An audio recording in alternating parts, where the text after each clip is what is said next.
मित्रांनो, आज आहे माघ शुद्ध द्वितीया.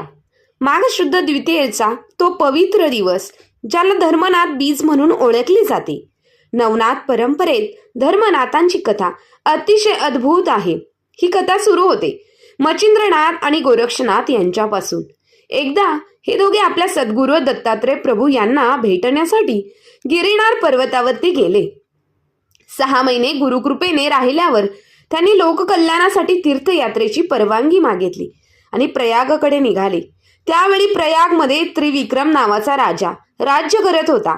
राजा उदार न्यायप्रिय होता, पण दुर्दैवाने राजा स्वर्गवासी झाला आणि संपूर्ण राज्य शोकात बुडाले. राणी रेवती दुःखाने कोलमडून गेली. प्रजेचे दुःख पाहून मच्छिंद्रनाथांचे हृदय द्रवले. त्यांनी अंतर्ज्ञानाने पाहिले राजाचे आयुष्य संपले होते. तरी लोककल्याणासाठी त्यांनी एक मार्ग निवडला. मच्छिंद्रनाथांनी आपल्या योग सामर्थ्याने राजाच्या मृतदेहात प्रवेश केला. राजा पुन्हा जिवंत झाला. प्रजा आनंदाने जल्लोष करू लागली. पण प्रत्यक्षात राजा नव्हे तर राजाच्या देहात मच्छिंद्रनाथ राज्य करत होते. आपले मूळ शरीर गोरक्षनाथांनी एका गुप्त भुयारात सुरक्षित ठेवले. 12 वर्ष ते शरीर जपण्यासाठी जबाबदारी त्यांनी घेतली. ह्या काळात राणी रेवती गर्भवती झाली आणि तिला पुत्र झाला. त्या पुत्राचे नाव ठेवले धर्मनाथ. धर्मनाथ वाढू लागला. राज्यात सुख चालले होते, पण एका दिवसात सत्य उघड झाले. राणीला समजले की राजा प्रत्यक्षात मच्छिंद्रनाथ आहे आणि 12 वर्षानंतर त्यांना देहत्याग करायचा आहे. भविष्याच्या भीतीने राणीने मोठ्याने अपराध केला.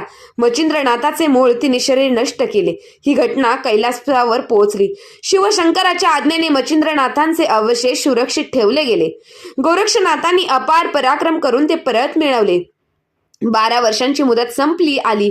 मच्छिंद्रनाथांनी राजपुत्र धर्मनाथ याचा अभिषेक केला आणि आपल्या मूळ देहात प्रवेश परत केला. राजाचा देह निष्पाप झाला. धर्मनाथ याला सर्वत्र सत्य समजले. त्याने गुरुवार अपार श्रद्धावर ठेवली. पुढे धर्मनाथ राजाने राज्य उत्तम प्रकारे चालवले. प्रजा सुखी होती. माता रेवतीची सेवा केली. पुत्राला राज्य देऊन स्वतः वैराग्य स्वीकारले. माघ शुद्ध द्वितीया त्या दिवशी गोरक्षनाथांनी धर्मनाथाला गुरु दीक्षा दिली. स्वतः प्रसाद वाटला. देव मानव सर्वजण प्रसादासाठी आले. त्या दिवसापासून माघ शुद्ध द्वितीया धर्मनाथ बीज म्हणून ओळखली जाऊ लागली. या दिवशी जो श्रद्धेने उत्सव करतो, भोजन दान करतो, त्याच्या घरी दुःख, दारिद्र्य, रोग, संकटे दूर राहतात आणि सुख समाधान नांदते. ही केवळ कथा नाही, हा गुरु कृपेचा, त्यागाचा आणि धर्माचा अर्थ आहे मित्रांनो, आणि हा महिमा आहे.